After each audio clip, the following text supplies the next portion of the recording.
to sa simpleng alitan sa mga komentong binitawan ni Jack na anong good luck bro. Dito nagsimula ang palitan ng mga masasakit na salita. Mainit na naman ang social media, trending ang pangalan nina Aura at Jack, isang miyembro ng LGBT, isang PWD. Pero paano ba nagsimula to?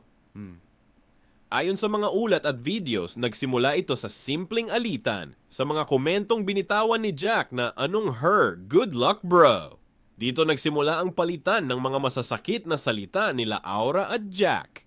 Dahil dito nagising ang mga natutulog na community ng Gayster at ipinaglaban ang kanilang karapatan. Reply pa ni Aura kay Jack na kung kulang sa nguso, bumawi sa puso. Dito ay tinira ni Aura ang kakulangan ni Jack sa nguso, ngunit hindi nagpatinag si Jack at bumato ng salitang, "Hindi ka Herzogs ka." Pero tanong natin, sino nga ba ang mas dapat intindihin? Yung pinagtanggol ang sarili dahil feeling niya nilalapastangan ang pagkatao niya? O yung may kapansanan na gustong marinig, respetuhin at baguhin ang mga maling nakasanayan na? Ang problema, pareho silang may punto, pero pareho ring may sablay sa paraan. Kasi minsan, hindi sapat na tama ka kung mali ang pagkakasabi. At hindi rin sapat na may pinaglalaban ka kung may natatapakan ka rin. Ito ba ay laban ng label mo bilang LGBT?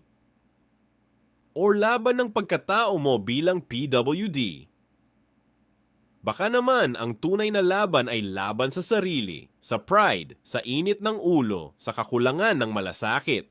Hindi ito dapat maging Team Aura versus Team Jack.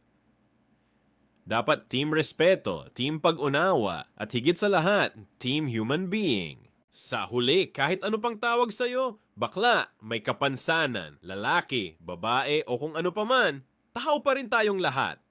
At ang tunay na laban ay kung paano natin pinipiling maging mabuting tao kahit pa tayo ang mas nasaktan.